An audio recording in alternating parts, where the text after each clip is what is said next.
secret race car of 1962 was to become a legend. Only 5 were ever built. Today, the tracks reverberate with the thunder of the Corvette Grand Sport. Racetracks like this all over the country. You know, little pieces and parts left behind. This was probably the straightaway. And if you listen very closely, you can still hear the roar of some of those grand old race cars. And one of those cars that might have thundered right down this straightaway could have been the legendary Corvette Grand Sport.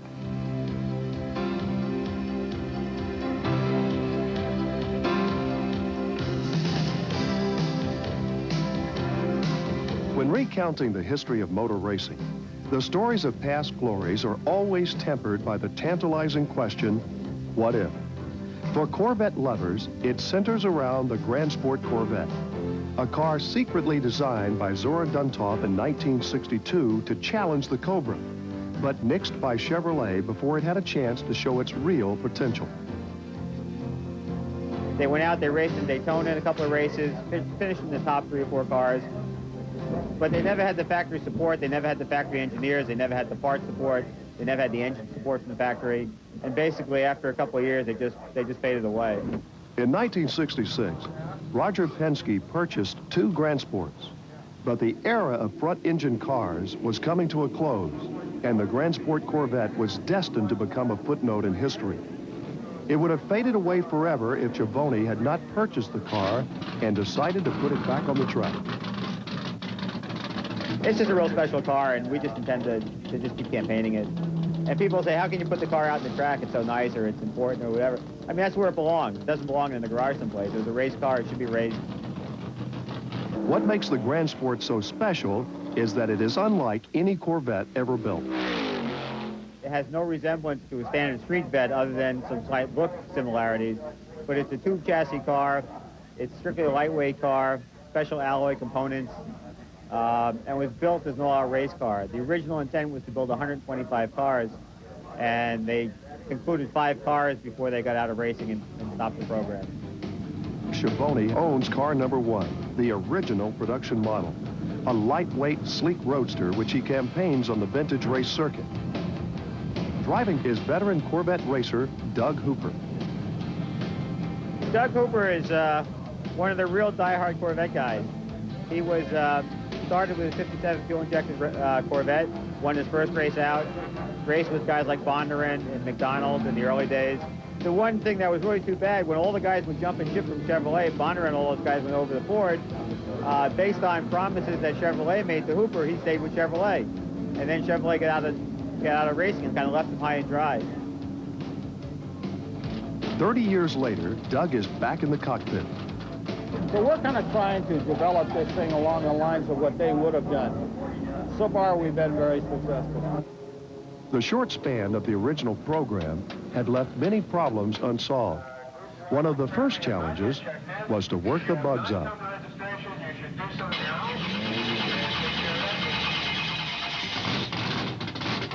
When I met Doug Hooper at Road America in 1992, I was just bringing the car there to do some exhibition laps with it. And his crew came over and looked at it and pointed out all the reasons why it wouldn't be safe to go around the track. Very unpredictable. It had a lot of weight transfer. In other words, when you really get going, the front end would lift up so high that you didn't have hardly any steering. I mean, when you really got at the end of the straightaway, your steering wheel wasn't doing much. So yeah, you were kind of long for the ride. So basically that weekend they pulled it apart, they redid the suspension, new bushings. They did a lot of work to the car just so we could get out on the track. And I felt so comfortable in talking to them that they knew Corvettes, and talking to Hooper with his background and experience, I decided to send the car to their shop that November, and they went through the whole car. The development that Chevrolet ignored in the 60s has been completed in the 90s. Corvette fans now have the chance to see its real potential. If you're a Corvette fanatic, this is the car you want to look at, you want to have an opportunity to see. Well, of all the cars that I've driven, and I've driven probably almost everything, this one has the most people come up and look at it, and the most people want to know all about it compared to anything else. Yeah. Like some long-lost masterpiece, the Grand Sport attracts crowds wherever it goes. The mystique about it over the years, certain things that have been said about it. It was way ahead of its time for a short span for a front-engine car. Chevrolet doesn't, I don't think, realizes the importance of their heritage and the history of their cars. Seeing the Grand Sport on the grid alongside other great American sports cars like the GT Mustang is finally a reality. For drivers like Bruce Kawaguchi, it has been worth the 30-year wait. To see the ultimate of any type of sport, any type of endeavor, is really quite an excitement. The Grand Sport is like the maximum you could possibly have of any type of Corvette. To be gridded alongside the Grand Sport is practically an honor.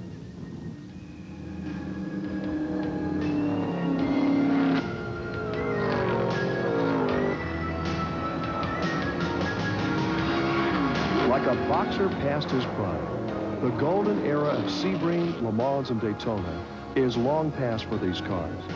The opportunities missed in the early 60s can never be revisited.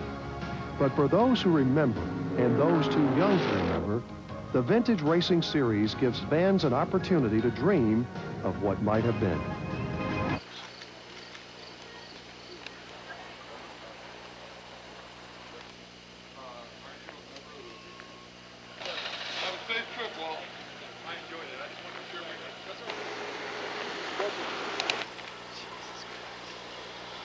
Paul?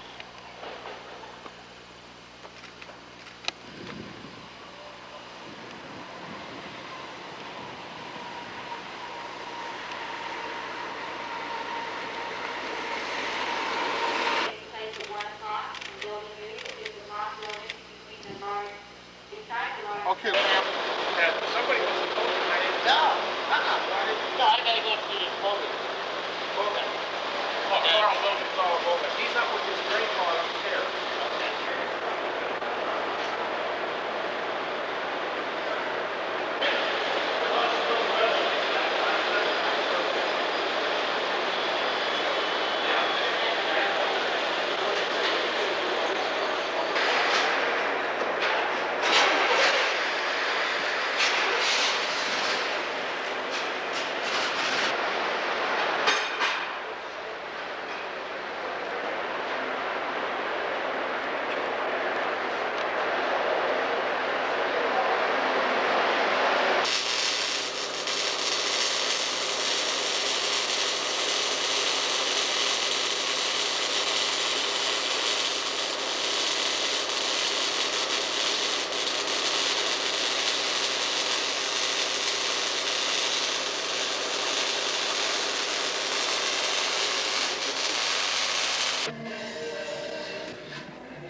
Tape on now.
This is us, the working men. Get up and fight.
Yeah, I mailed it off. I was in such a rush to get it mailed off after fooling around for a couple of weeks, not sending it off. I forgot to put postage on it.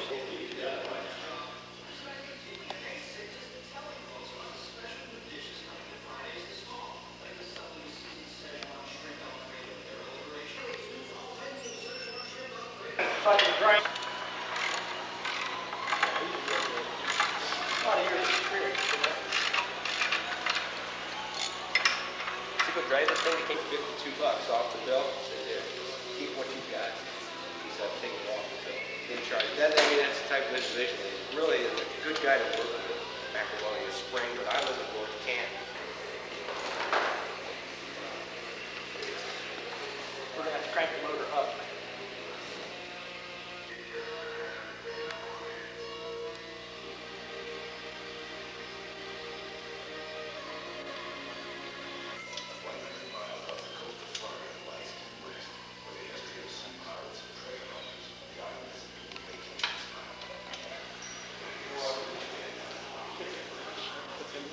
Because of the pipe.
touch him.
I can get some clamps.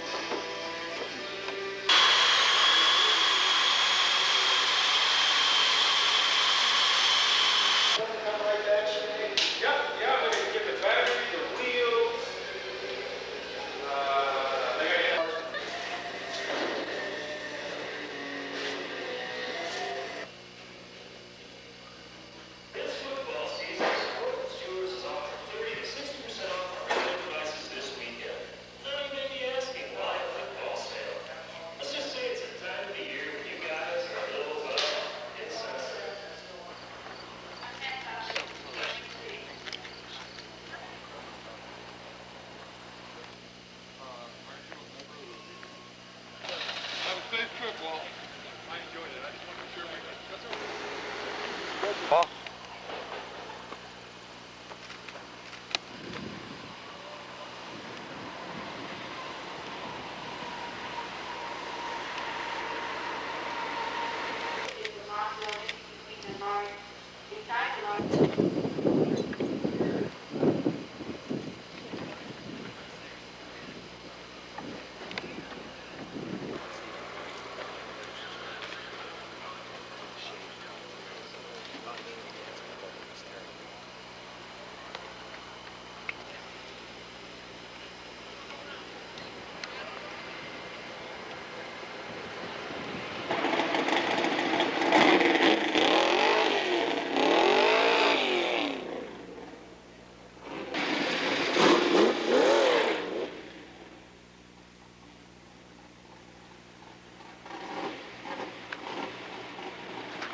logged it out faster.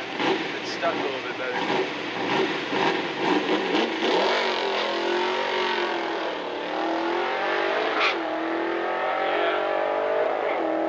Fuck yeah.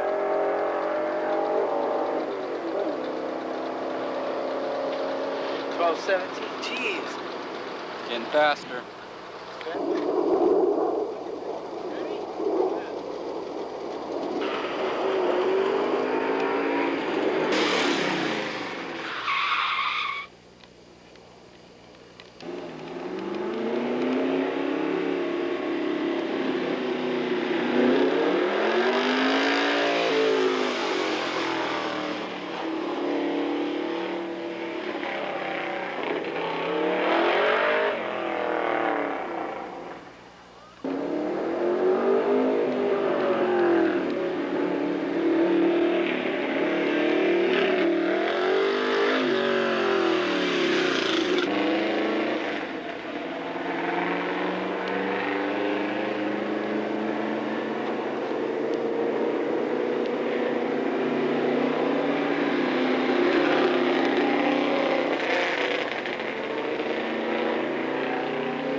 Sit in there all you want.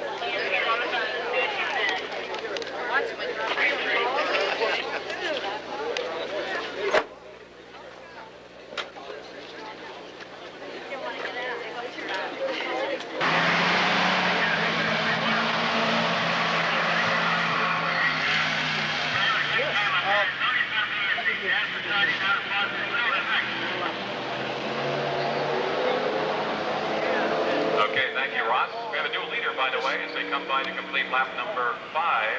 The will go PR6, Sam Zora. D14 is the other officers. I didn't know this. The 1961 was the only year of production for the station to put our signal like the liquid.